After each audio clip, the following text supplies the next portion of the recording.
he has always been active up there with the kids and with the youth. He runs the football team, he has involvement, but he is a hard socialist, yeah? Now, his son, when this man come and heard the story, his son was kidnapped and left on a bench with a needle in his arm. How old was he again? 13, 14. Now, by the Muslim gangs. This is going back when I was 13, 14, I'd say.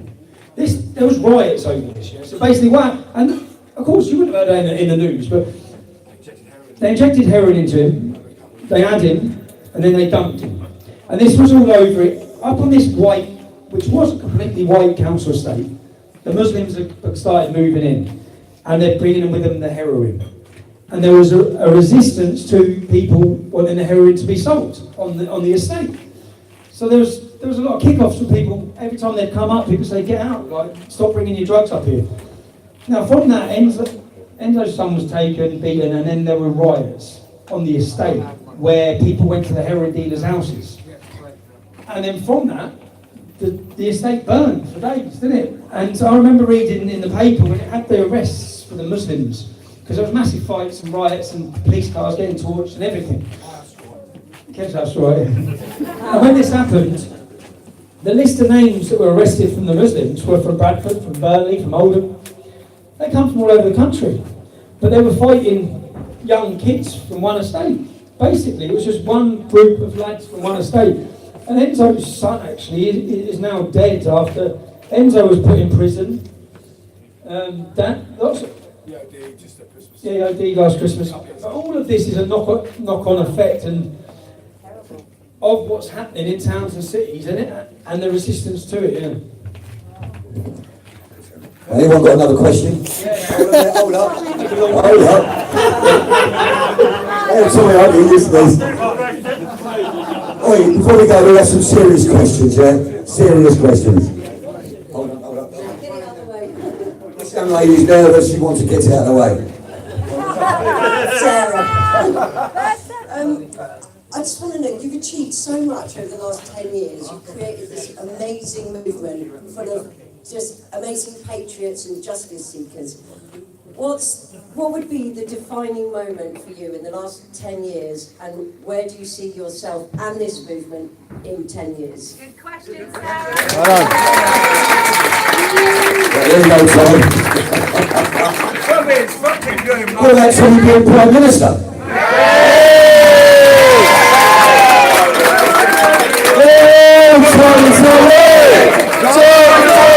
Tommy Robinson.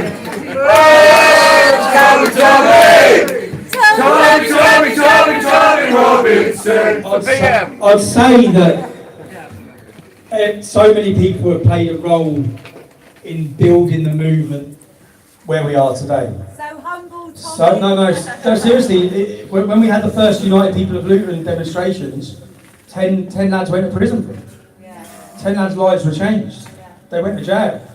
Many people have been imprisoned that were members of the English Defence League. Many. If all of these turns of events didn't happen, if all of these people didn't step forward at the times they did, so many people, I bet there's people in prison right now that are from this movement, that were wronged. So many people have played a part throughout the years to get us where we've got, and essentially Judge Marston was one of them. He played a huge part. Judge Marston woke up more people than I could have ever tried to. Yeah. I think that the more they do, you think they'd have agencies working all of this out. Yeah? And every time they do something involving censorship or where it's clearly wrong. I went to the England game on Friday night, yeah, at Wembley with my kids, and there was a Muslim fella there, big beard. He had his two children, and as I went to sit down, he come over and he shook my hand. He was real pleasant, really nice, very religious. You could see, and he said, "Obviously, Tommy, I despise your politics." I said, "Yeah." He goes, "For that case." That really pissed me off. So when you see, this is what I say, do you win, do you lose? when they do something so wrong, that's visibly so wrong, that with the power of social media, the internet, everyone sees. 30 years ago, you might have been able to do these sort of things to people, to activists. When you do them now, everyone watches. The more you do that, the more our support grows. Essentially, when we're working out, or we plan and we sit down and we talk about what we need to do, which will raise the most awareness to problems and wake more people up. The Attorney General charging me again pretty much just took it out of our hands. I don't need to do much. You're just going to have more court cases where the whole world is going to watch in amazement of the lengths that you're going to go to in order to silence people. And that's not about... So if you look, the problem I have is, if you go on, and I'll probably go off subject, so I always will, but the real far right, the Nazis, the real radical white supremacists, they're not getting removed from social media. Because they don't fear them, because they're never going to get a following, because they're inbred, backward weirdos who are trying to...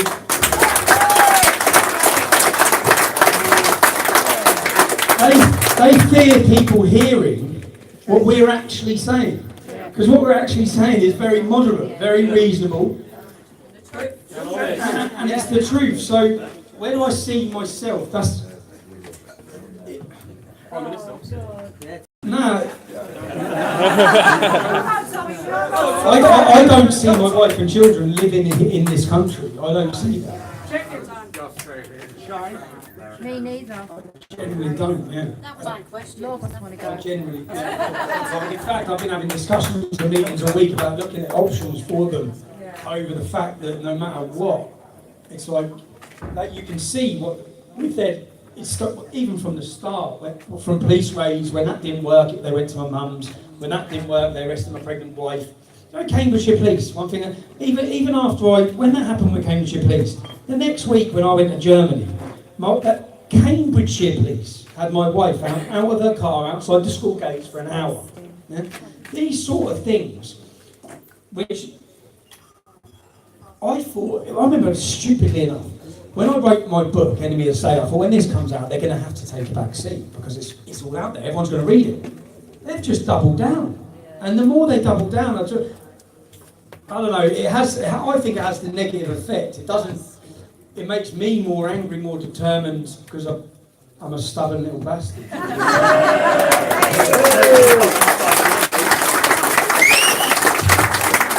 I don't, when you say where do I see us in 10 years, it's depressing. It's depressing. I don't see, there is no good solution to the situation we're in, and the continued lies to cover up how deep the problem is. I think if the British public were aware, if everyone was aware of the reality of what our country's going to face and our children will face, there'd be a revolution tomorrow. What the government and the establishment are doing is trying to prevent people becoming aware, trying to lie for as long as they can, to cover this problem up as much as they can. When you look at you hear the figures of 1,400 children in Rotherham, yeah? In Rotherham, I've said this, you would have seen in videos, in Rotherham, there's only 3% of Rotherham is Islamic. So in one of the lowest Muslim populations of a town, 3%, we've got 1,400 victims. Out of that 3%, that's about 10,000 Muslims living in Rotherham. 2,800 of them fit the age criteria that could be involved in gang grooming rape, from the age of 16 to the age of 70. Out of that 2,800, 550 of them are under investigation. That's 20% of the Muslim male population of Rotherham is under investigation for child gang rape. Yeah? Now, if you look at Telford only has 1% Muslim. There's 1,000 children in Telford who have been raped by these gangs. Now, families in cities, in areas like Dewsbury with large Muslim populations and Bradford, Keighley, have been trying to get investigations similar to what was done in Rotherham, but they keep getting refused. The reason they'll be getting refused is because I generally believe Rotherham and Telford have been used as scapegoat cities because the problem is out there. They know that everyone knows about the problem, so they've got to do an investigation. So the two towns I've investigated are the towns with the smallest Islamic community in there. If you just went with those figures across the board and you said that Rotherham has 3% Muslims and there's 1,400 children, well, Luton has 35% Muslims. So how many children do you think have been raped in a town like that? When you say, where do I see ourselves? Where do I see ourselves? I see that the populist revolution, which is what we're witnessing, it didn't start with Donald Trump. It actually, I'd say it started with Modi in India. The establishment, the government, the media were all against Modi. The people went for Modi. Modi got voted in. The establishment, the government, everyone was against Donald Trump. Donald Trump got voted in. You've just seen the Brazilian election. Who got voted in? We're seeing populism and the general and the public refusing to be controlled, refusing to be lied to. Holland yesterday. Holland. Holland. You're seeing the fastest growing political parties. Only in this country we haven't seen that. We haven't had that because of our voting system as well. Because of our voting system, but I think that the first time if you look at the election in Austria, the swing, and even in Italy, La Liga went from 4% to 20% in 4 years. La Liga and Salvini, 7-8 years ago, he was viewed as nobody. He's now one of the main political figures in Europe. When a country swings like that, and the whole of Europe's swinging, and I remember standing for 8 years ago at the English Defence League demonstration saying the swing from left to right.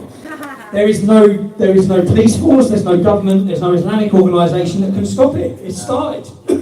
And essentially people will, and more so now with their trust in the media, people are searching, so even with the censorship levels, it is going to be hard when they remove you from all social media. But people are still searching for the truth. People know they're being lied to. And the trust is gone. So yeah, I just hope in this country you have an opportunity. I say under Jared Batten we do. Right, got another question, sorry. Hold on, we've got this young lady here. Alright. Yeah, if you've not got to put the cameras on her, please, because it's the kind of job she does. But she would like to ask you a question. Hi Tommy. I've been to lots of your do's, but never actually been able to stand here and talk to you, so,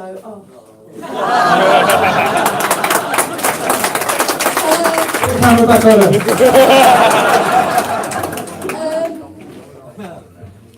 am I not high enough? I'm not high enough, no. What it is I'm a teacher, okay, so I'm coming out with that, so that's why I didn't put the cameras on me. I go into work every day, and I'm listening to this, that and the other about the different things that happen to children in our schools that have obviously come from different things from abroad. We relate to that, we deal with it, but if I was to stand up and say something, actually, I would be sacked immediately. I don't know, because I believe in everything we're doing here, guys. I believe in everyone. Like, we've only been in the movement for a couple of years, haven't we? And everyone standing here is absolutely amazing. It's like a feeling that I've never felt before.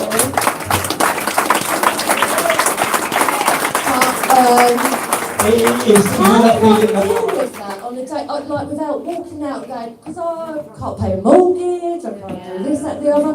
How can I be honest to myself about what I believe in?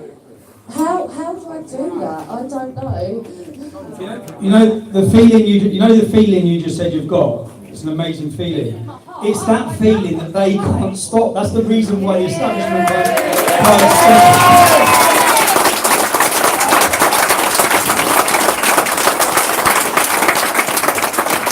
And exactly what you're saying is, my mum worked at a Catholic school when the English Defence League started. She was sat down and told, if the children all find out who your son is, you'll lose your job. Yeah? Now, so I know exactly how you're feeling. And then there's so many like that. There's so many like that. But there's so many, and again, if I talk about Austria, when it swings, this is what I believe anyway. I believe when it swings, it will swing so quick, so fast, that everyone who's been silenced like yourself, which is, and I think it's intentional that everyone's mortgaged up to the hill, financed up to the hill, so that no one can say a word because they'll lose their job, they'll lose their career.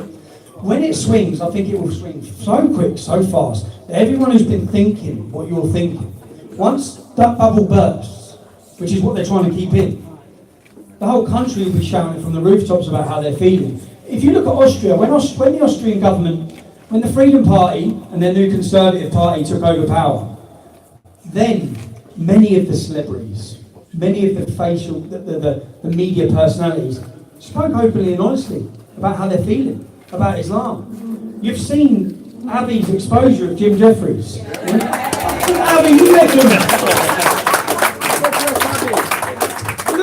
You can see the people that are telling you, that are talking to you, you can see how he's what Jim Jeffries' real views were shown. Do you know, and I can tell you one thing that gives me a lift.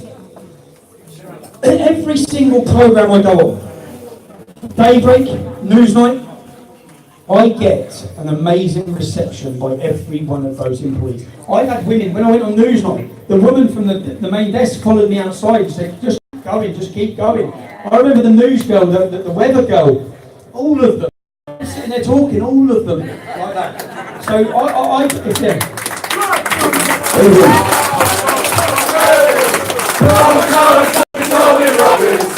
Even Tommy. Even doing Pearson, Tommy. No, I'd say that I literally, you know, when they try and portray I'm hated, everywhere I go, every interview I do, the cameramen, the newsmen, so I know, hold on, everyone's thinking what we're thinking. But this level of fear that is imposed on society, everyone is just scared. Now when that bursts, whether it be, I don't know what it's going to take to do that, you'd have thought the children next Friday. Well, they definitely are building an atmosphere ready for it to burst with their portrayal of people's democratic vote. But if 26 children getting blown up at Manchester didn't make it burst, unfortunately I think there's going to be a hell of a lot more blood spilled before it bursts. Yes. Right. Rod. Hello, Tommy. I have met you before in Norwich. In fact, I'll let you have your photo took with me. Thanks, Cameron. Legend. I would just like to say that you've got a fold in Norwich with the older generation, and we're called the Cheneurs, which you know that stands for the pensioners. Anyway, Tommy, what I'd like to ask you is like a three-part question. I'm very concerned. You've been threatened. Your family been threatened. You changed your name through this. What keeps you motivated? Why are you doing it? How long do you think it'll take you to reach what you're looking for at the end of the day? Honestly, this is going to sound cheesy as hell, but it is actually you that keep me motivated.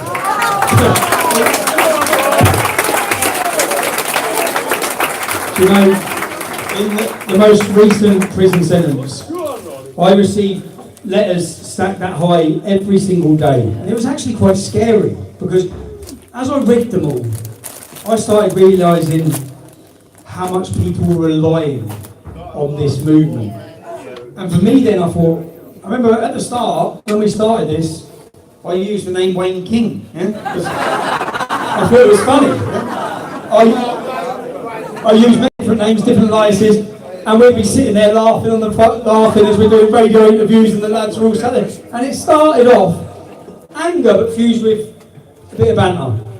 And then now, as I'm reading letters and reading people's stories, which I read every single one of them. I had nothing else to do in there as well, but I read every single one of them, and I was in to see how much this means to you.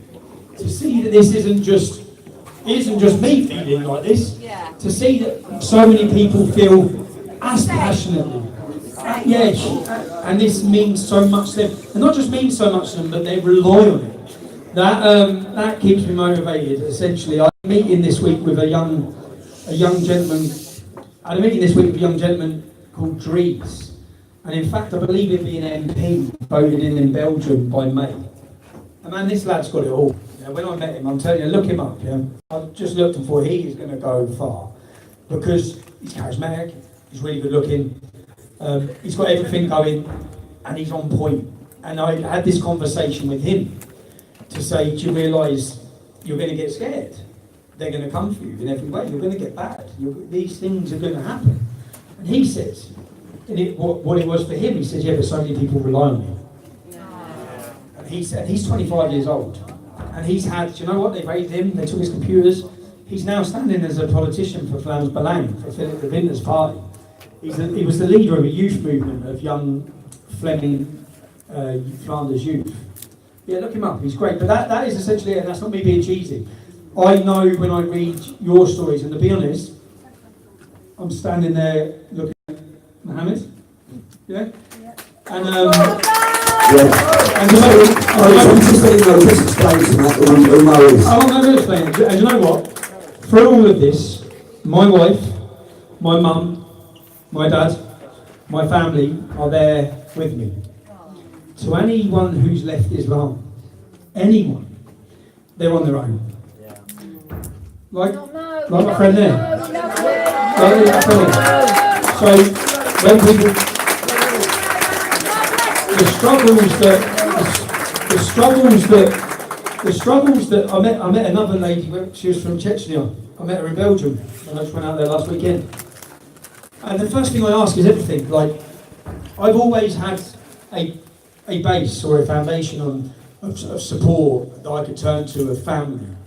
So my job's been a lot easier than many people who are trying to express freedom and have freedom by leaving Islam. So yeah, go on, mate. And to any ex-Muslims out there, any apostates out there. I'm not on my own, and I've never been on my own. I certainly don't feel on my own. Every time I walk into any court case, I'm definitely not on my own. Right, got another one here, Tommy. Hi Tommy, Trudy. Where are you from, Trudy? I'm from Sidcup.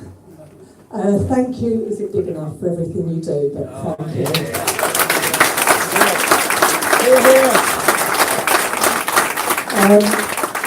In your latest interview with Alex Jones, I saw you wriggle, and I've never seen you wriggle before. What did I wriggle on? I know. Yeah, when he was praying for me. He kept pinning you down to commit that you were a Christian, and you were wriggling. Now, I think you should be, and I think you need a heart-to-heart with Danny. But my question is, why were you wriggling? Because he's an atheist. Yeah, I'm an atheist. I was brought up and raised as a Catholic. And I'll be honest, I don't believe a word of Catholicism. And I don't. Yes. No, but Kev does. We have this, don't we, Kev? Oh, Kev always goes, we have this. Or Kev's religious, yeah? And my mum, not Catholic. Kev's religious. My mum is a devout Catholic. My mum is, yeah? And that's hers. That's not. And in fact, I remember, even in the early years, I went to see a priest in Luton. And I explained to him that, listen, what I'm seeing with Islam, all of these problems. Do you know what he said? Our Father who art in heaven. And he went on to forgive us our trespasses as we forgive those who trespass against us.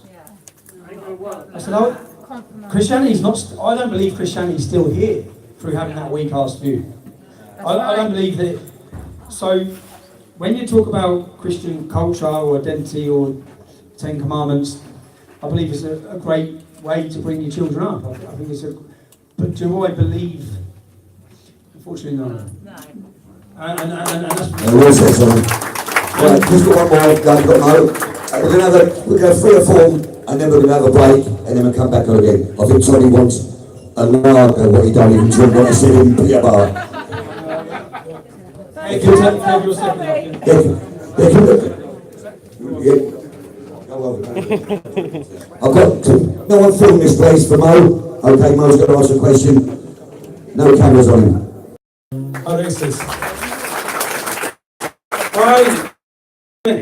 Nor do I want to have the fame. Now, I went against my own church advice on this, not because my church is against you. They understand you and they are for you. Looking at it in hindsight now, prior to me speaking alongside you, I had a lot of MPs on board from Ireland here for the rights of people to leave Islam. As soon as they found out that I was with you, that whole thing collapsed. I lost a lot. I almost had a mental breakdown as you did previously. Now, here's the thing.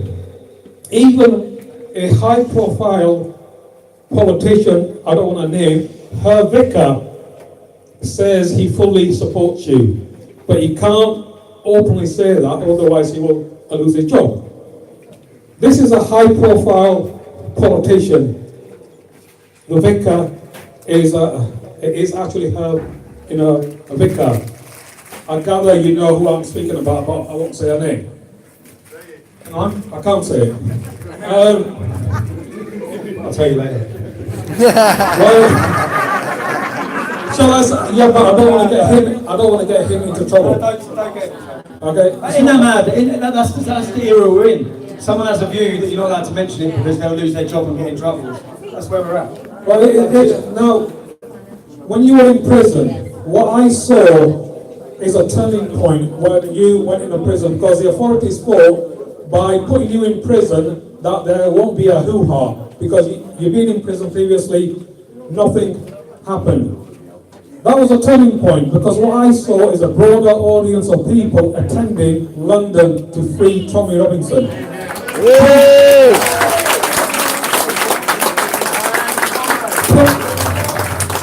What I saw was 20,000 people there, but it's not 20,000 people, it's millions at home who are too afraid to come out. Yeah. You said...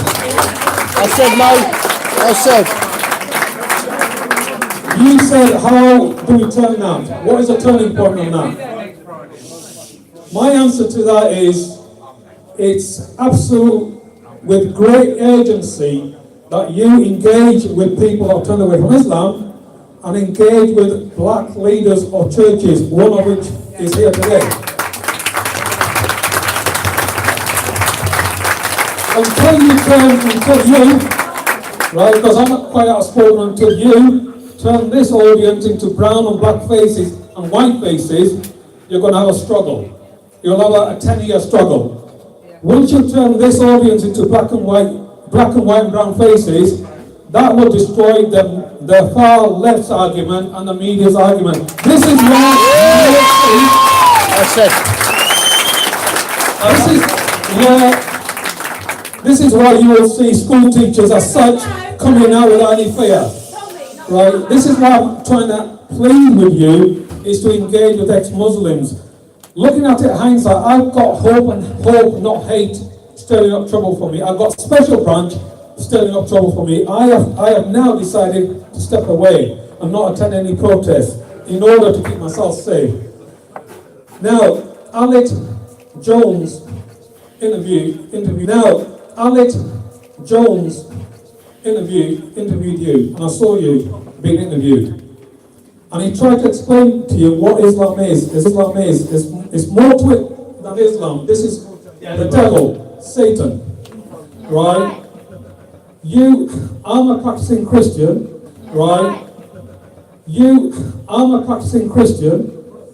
I'm not religious. Christianity is not a religion. Please don't think it's a religion. It's a relationship with Christ.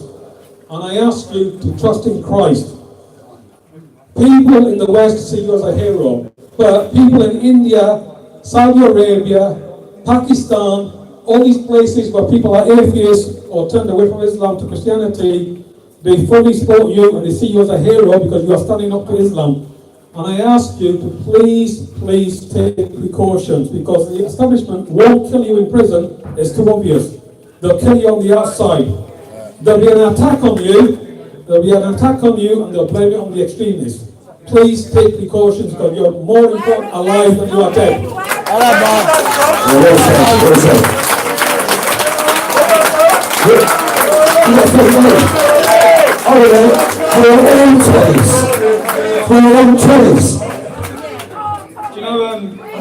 Do you know to most of the far left, it wouldn't matter if, I know what you're saying to the wider public, to the hope not hates, if this whole room was black people, they'd still be called extremists. if anyone who goes against the globalist open borders agenda, but that's, yeah. I've seen what you've gone through, bro, and I see you're still getting grief now, which was what I'd say would be from even people who are supposed to be on our side. But I'll say even when you see people that are on our side, in every movement there'll be plants, and there'll be people who are there to disrupt.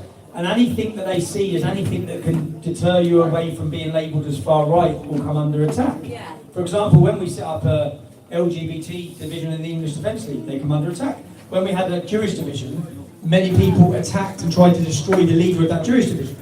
Because anything that will strengthen our resolve to an appeal to the masses comes under attack. I've seen the same happen with you, mate. I've seen many people saying things that are just completely untrue. I've known you for years, so yeah.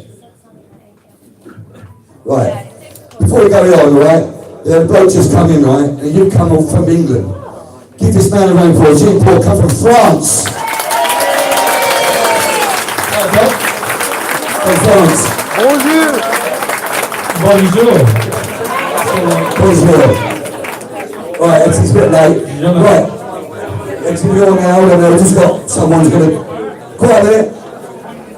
So, Jean-Paul right now, yeah? He's going to buy all the beer as well. Glenn, where's his yellow vest? Hi Tommy, Jimmy Walker, Norwich. Just a quick question. Do you still work alongside the Quilling Foundation? No, Of course he does. I only work. Anyone who's read my book will see the truth in that of what happened at that moment. I was facing 5 years in prison.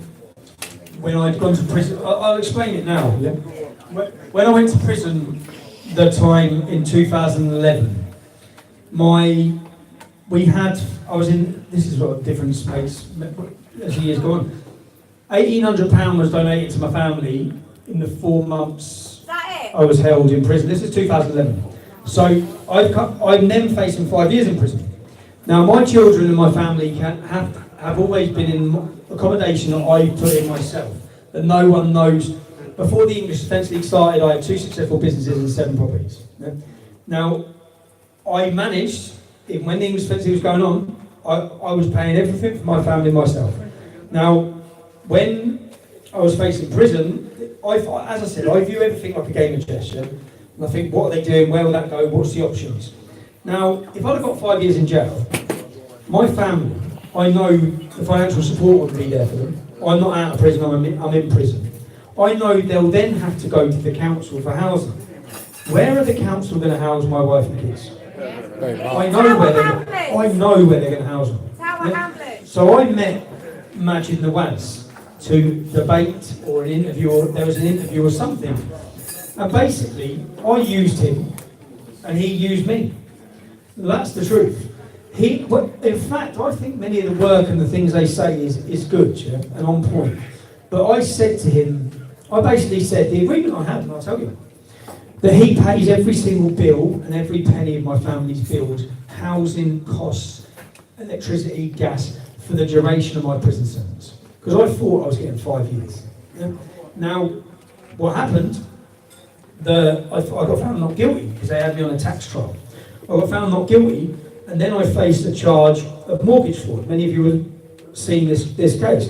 What they had is they'd gone back and they went and got summonses, warrants to get my mum and dad's bank accounts going back 8 years. They got my wife's, they got my brother-in-law's, they got my cousins. They went through every single member of my family. And what they then done, for example, my brother-in-law bought a house. He bought it in 2006, and he worked for me. He was doing an apprenticeship for my plumbing company. And where it's asked you on your self-certification mortgage form, they encouraged this, when it asked how much you earn, he put down £20,000, but he only earned £12,000. So the house was sold in 2006. I get arrested in 2009, 2010. The house was sold 4 years ago. The mortgage company had paid back. Because he lied on that form, because he self-certification lied, that then becomes mortgage fraud. So then when the house sells, the proceeds then become the proceeds of crime. Yeah? The profit from the house becomes the proceeds of crime. So they nailed my brother-in-law on that. they had my cousin, they had many of my family members, they had my wife on tax, they had all of these things, and they added up. They had my cousin, who I don't speak to anyway. I didn't really speak to anyway. Yeah? They had my cousin on, and the total added up, the fraud that they were calling it, was over £500,000. Because when people lie on their mortgage form, if they borrow £100,000, that's £100,000 fraud. Now my cousin's house was £300,000. Yeah? She bought a lovely house down in Bushy. Nothing to do with me. Yeah? Then, so it added over £500,000. Now, I was said the whole way through this, which I'm sitting there with all my family crying, everyone crying, and I'm saying, they don't want any of you. I know exactly what this is. Yeah? When we get to trial, I get offered a deal. That's what's coming. Yeah? And that's what comes. And I've actually got all the video footage of this, which I've got 4 years worth of video footage. That from all of these times where I had a camera with me the whole time that we've never used. That we've got. In fact, my mate, the lad who filmed it with me, he didn't like me when he first met me. And I think he's holding the footage for it if I get killed. That's what he's saying. I know what you're doing, mate. I know it's going to be worth money. But he, so with the mortgage fraud, I went into court and they said, if you plead guilty to this, you will drop everyone else's. And I walked out of court, I rang my wife, I said, I plead guilty, then they'll drop your charges, because they had her on tax charges. They had her on tax charges, which they had me on tax charges. I got not guilty. They said I owed them £137,000 in tax. I walked within 20 minutes of the trial. But my wife would have to walk into court with all of the media, with all the left-wing groups, with everything. No, there's not a picture of my wife anywhere. I've managed that. In fact, those people who went to the house the other Sunday, that was to get a picture of my wife. That's what they were there to do, to make their life as difficult. But I walked out of court, I rang my wife and said, if I go guilty, she said, how long are you going to get? I said, 5 years. She said, don't you fucking dare. And I said, but you're going to face trial, etc. Now, they had nothing after their 4-year investigation, closed down my companies, shut my bank accounts. They had nothing. I just walked on a tax evasion trial. If I'd have walked on a mortgage fraud trial, I'd have been able to go, because they've absolutely destroyed my life, and with nothing. I had, so people know, I had 7 mortgages between me and my wife. Every one of them were 100% legit. I didn't lie on any forms, because I didn't have to lie on forms. They had other family members. So I went back in, and my wife said, don't. And I thought, 5 years. She said, 5 years too long, the kids. I went back in, I said, I'm going not guilty. They actually got us into court. They sat us down in court. They swore the jury, and I had 3 Muslims on the jury. I had a PCSO on the jury. I had a PCSO. They took me to St Albans. They put my trial in. There's no Muslims in St Albans. How have you got 3 on your jury? There's none here. And then just as the trial starts, out £300,000. Plead guilty to this. So I said, what's the guidelines again? Because it brings it down by the guidelines. So when we went down the guidelines, it was 2 years. So I rang my wife, so I'm guilty. I'll get 2 years. I'll be out in 9 months. And that's a better situation. And in that agreement that I give them, I made them sign to say that they will not come after me for any proceeds of crime. Because what I'm pleading guilty for, I haven't had any money out of this yet. The houses have been sold, mortgage company. They said they signed that. They signed that agreement. So I said, okay, sounds like I'm looking at. I went in and pleaded guilty for 18 months. The mortgage advisor who had done the mortgages, a girl called Debbie, who was a single parent with her, I think he was about 12 months old, she got 18 months as well. Because to send them to prison, they had to send me to prison, they've got to send her to prison. Because her mortgage, her thing was a lot more. And yeah, she was in total shock. They had to do that to send me down. So, yeah, in a sense, well, even the question was but my bank's expecting me to go back to work and get my solicitor gets a letter saying I've got to pay him £350,000 to do 5 years. And when they signed this bit of paper, it says that. Give Tommy a little drink of water. When he has a drink, just leave him alone. Just walk around, don't walk behind him.